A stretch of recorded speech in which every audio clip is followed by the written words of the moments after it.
presentation in this session. Today or now we'll hear from Elliot, who's a master's student in art history here at BYU. He says he's from a lot of places, but most recent, or I guess he said San Diego would be maybe the best place to say he's from. And we're looking forward to hearing from Elliot.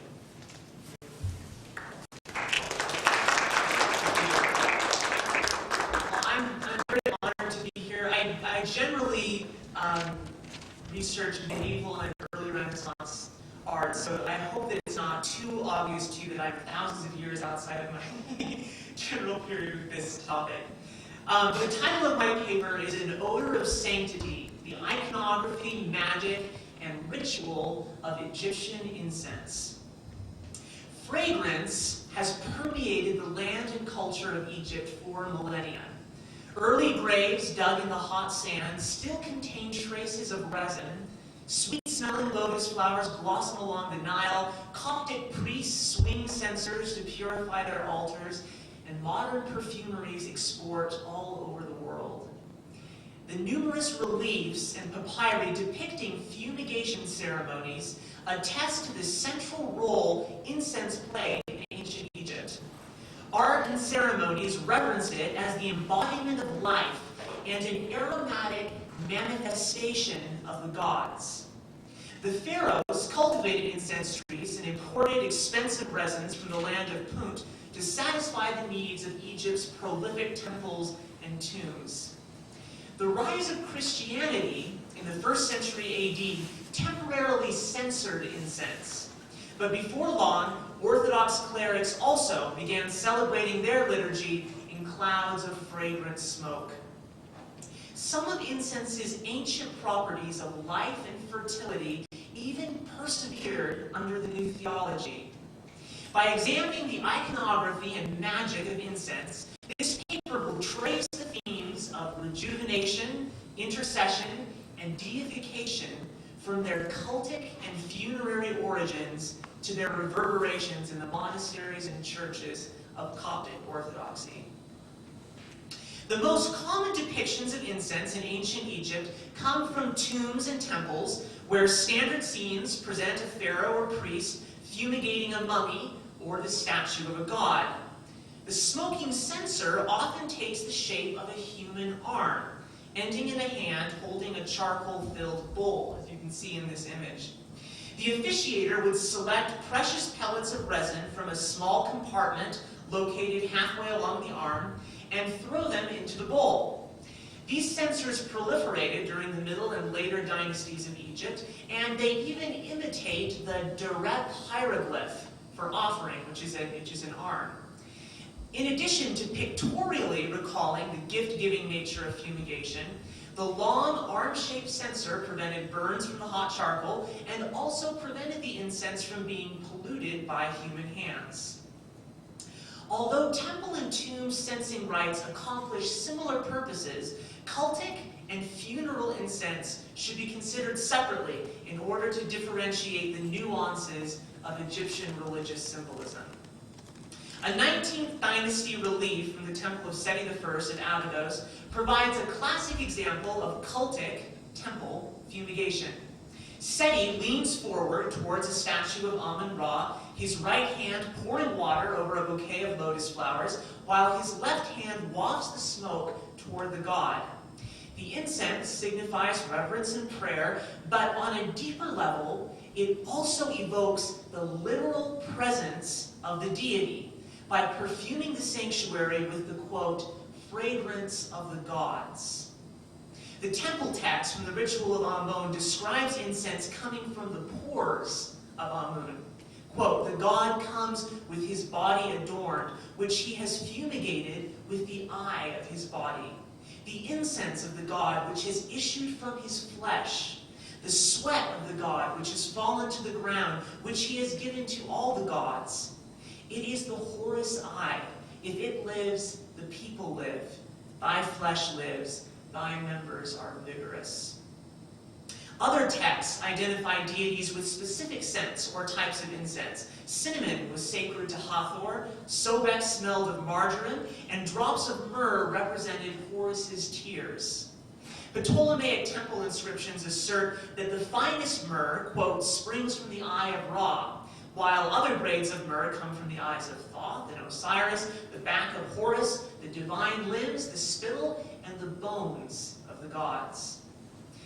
The Egyptians carefully bought, transported, and stored their frankincense and myrrh, treating the pieces of resin like emblems of their gods' bodies.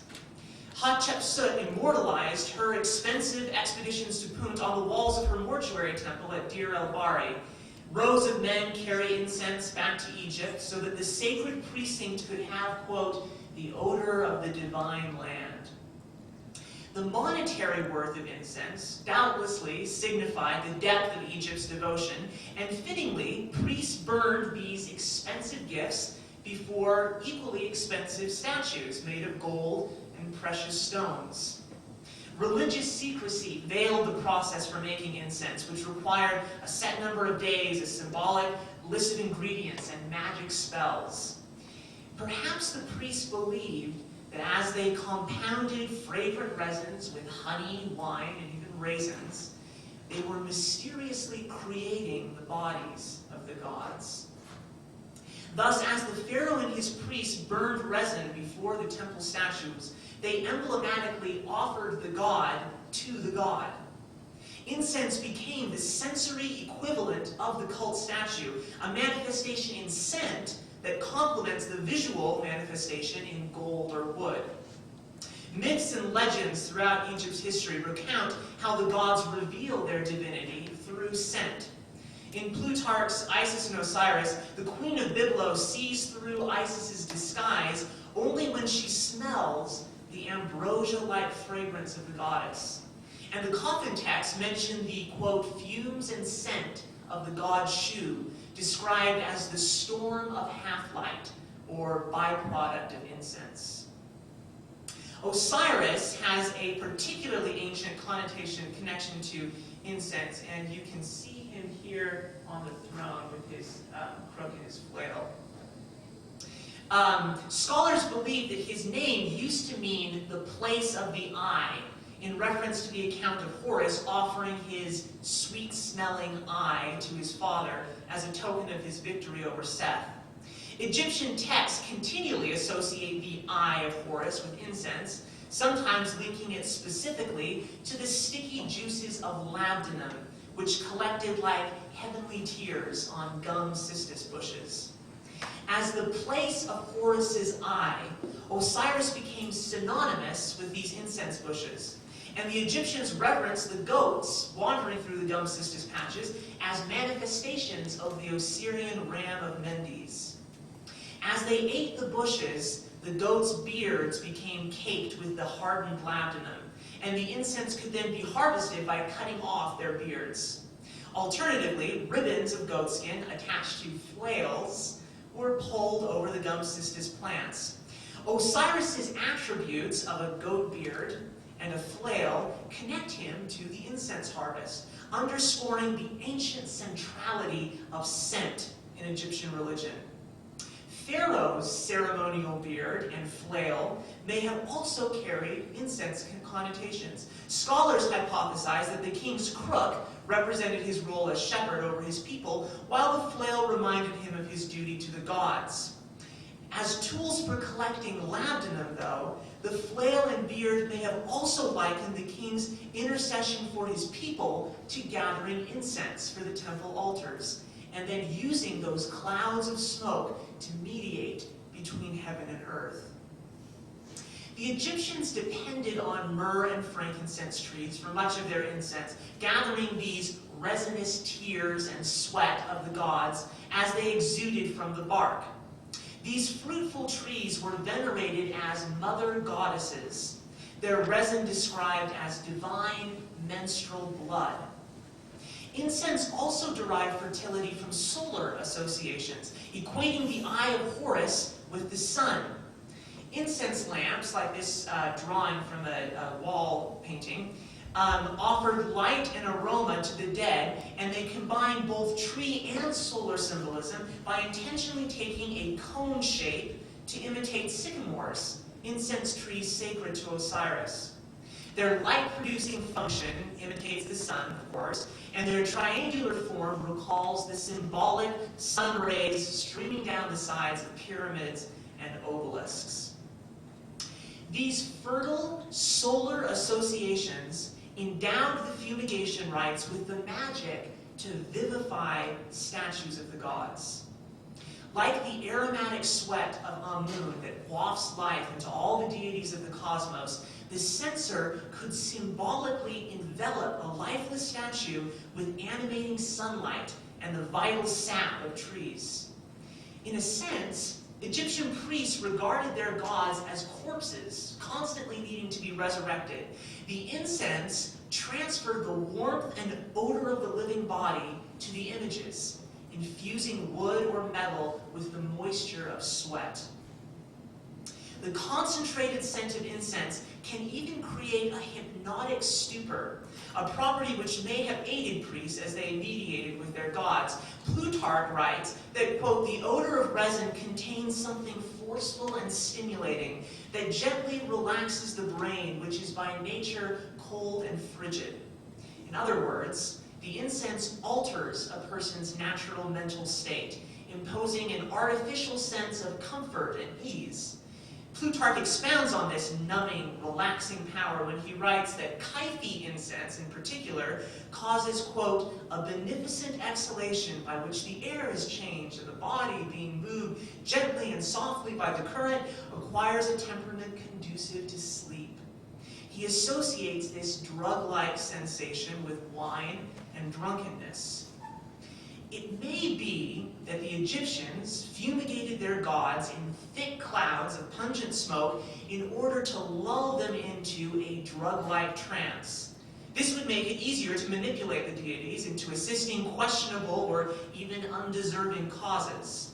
Pharaonic religion certainly has a precedent for this type of spiritual maneuvering. One spell in the Book of the Dead prevents the heart of the deceased from confessing its evil deeds to the gods, and another incantation dissipates the anger of a deity with magic and offerings.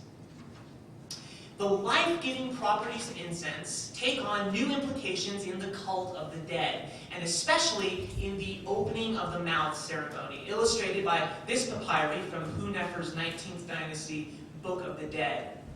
In this image, the jackal-headed god Anubis presents a mummy to a group of mourners, while a priest offers incense and libations from behind a pile of gifts there on the far left.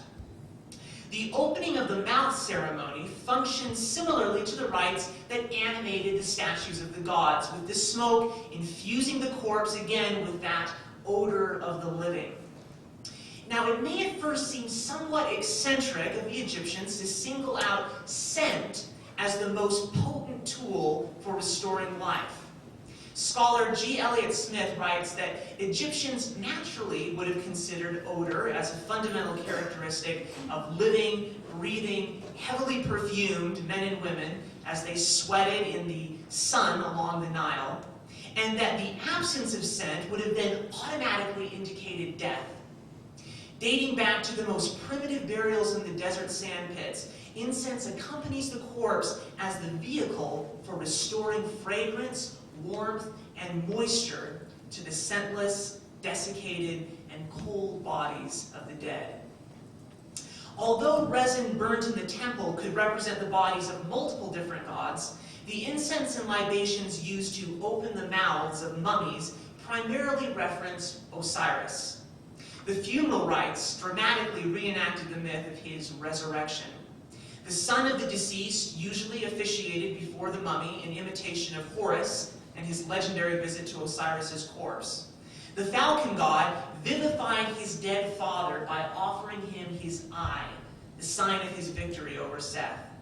And in a similar way, the dutiful son would burn the scent of Horus's eye before the mummy to ensure his parents' triumph over death.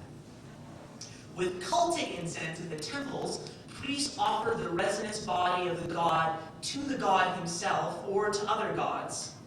The funeral fumigation resurrected the dead by administering Osiris's resinous flesh, bones, and sweat to the mummy, transforming the corpse into Osiris. An incense text from the Middle Kingdom describes this process of receiving the various parts of the god's body. Quote, "The incense comes, the grains of incense come, the toe comes, the backbone of Osiris comes, the natron goes, the members which issued from Osiris." As the dead absorb the god's flesh, they not only receive life, but also the god's divinity.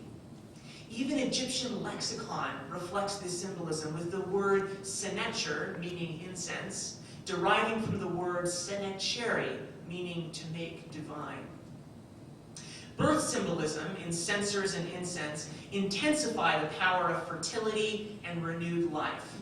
According to the coffin text, the first deity created gods and humans from the same fluids that mystically produce precious incense resin. Quote, "I made the gods evolve from my sweat, while people are from the tears of my eye." Papyrus plants often complement the decoration on arm-shaped censers, and you can see an example here on the very end of this one. And these papyrus plants then doubtlessly are a reference to the primeval swamp of creation. One scholar has also noted that the Egyptian word for scent sounds very similar to the word seti, meaning to engender. Perhaps Egyptians even interpreted the bowl resting on the hand of the arm-shaped censer as a womb, which conceives new life as it burns frankincense and myrrh, those resinous emblems of the menstrual blood of the tree goddesses. Giving birth to the smoky, evanescent bodies of the gods, the censer bowl could also symbolize Nut, the primeval mother of the gods. Interestingly, the hieroglyph for her name suggests both a womb and a vessel for carrying water. In the Book of the Dead, this goddess bears a divine child who rises from her womb like an aroma, the flower which came out of the abyss, whose mother is Nut. Nut gives birth to the sun each morning, and in a similar way, the censer gives birth to the rejuvenating solar eye of Horus. Although the use of incense in Coptic Christian art and liturgy most likely derives from ancient Egypt, the church at first felt reluctant to embrace fumigation because of its pagan associations. Long before its appearance at services, however, some Christians used incense already in their funeral rites. Paganism survived well into the Christian era, and even funerary incense probably continued to conjure up idolatrous mystery rites. For this reason, references to incense float unreliably in and out of historical documents in the official liturgy for several centuries. The mystical writings of the Coptic Gnostics parallel the symbolism of pharaonic incense. The concept we've been talking about, this fragrance of the gods and the sensory presence of deity, finds a corollary in the Christian God who reveals himself, quote, through the odor of sanctity. Sensing in the Coptic liturgy eventually began to reflect the themes of resurrection and fertility associated with ancient fumigations. In the services of evening and morning incense, as well as in the Divine Liturgy of St. Basil, priests burned frankincense while petitioning the Lord to accept church members into the waters of restfulness and the paradise of delight, to raise their dead bodies and grant them the incorruptible in place of the corruptible. Incense and water libations also accompany prayers for the fertility of the land. The swinging censer animates the local crops as the priest prays for, quote, the vegetation and the herbs of the field, the face of the earth, for sowing and for harvesting, and for the rising of the waters of the Nile. The ancient Egyptians' use of incense to open the mouths of the statues of their gods has some resonance in the Orthodox rite for censing icons, painted images of Christ and the saints. An icon becomes a mystical window communicating with the divine only after being blessed, incensed, and anointed with holy water or oil. Incense ritually helps restore life to the dead Christ on Easter morning after the clergy inters an icon of the Lord under the altar. The priest then incenses the altar and resurrects the icon from its liturgical tomb to the sound of a triumphant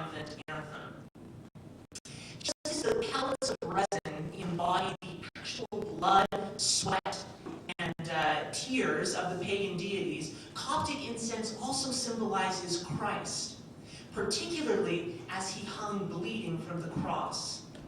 In a poignant text from the raising of incense rite, the priest senses to the east and to the north and then announces, quote, "This is he who offered himself an acceptable sacrifice on the cross, and his good Father smelt it in the evening on Golgotha."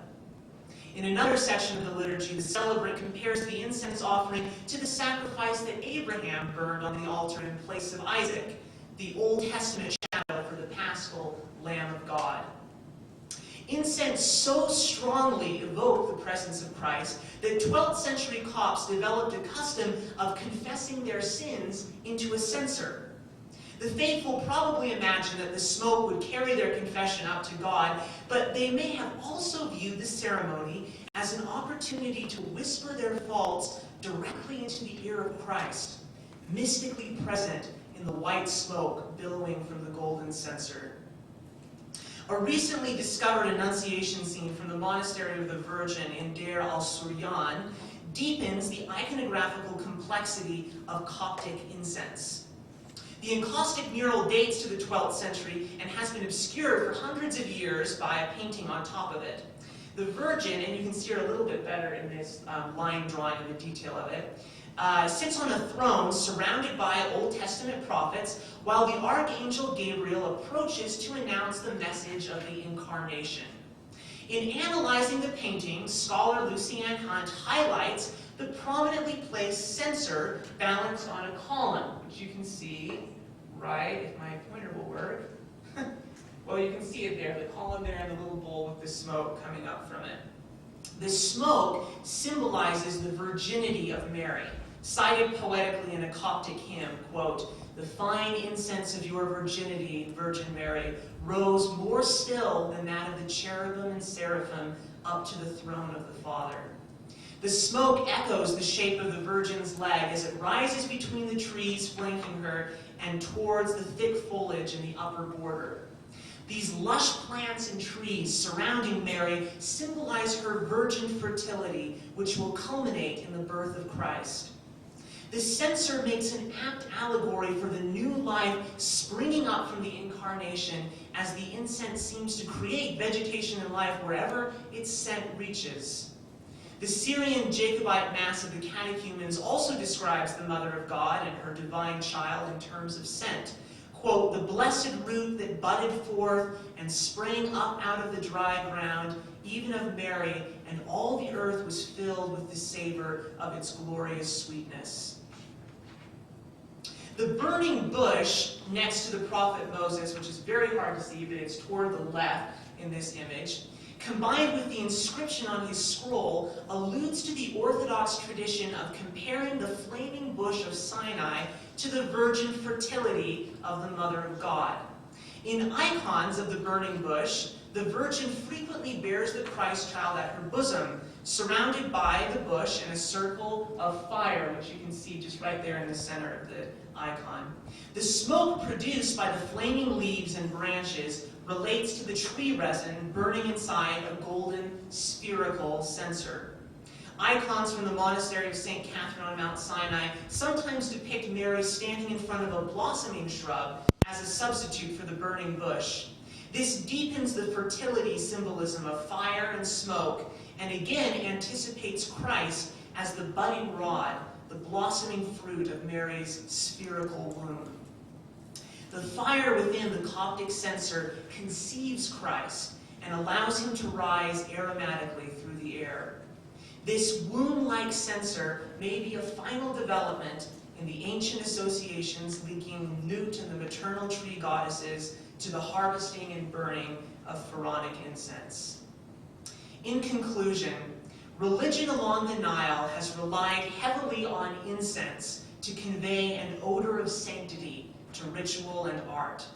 Pharaonic reliefs abound with depictions of arm-shaped censers perfuming the offering tables of gods, kings, and mummies.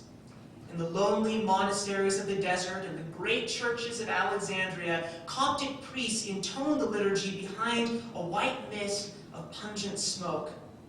For ancient Egypt, the burning frankincense and myrrh distilled through the air, recalling the womb of creation, the fluids of deity, and the life that depends on the rising sun.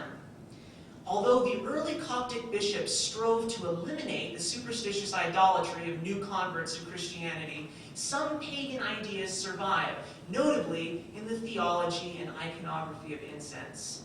The sweet smoke began to connote the hope for life after death, the fertility of the land, and especially the fruit of the Blessed Virgin's womb, God himself, who like a fragrance, quote, fills all places and exists with all beings.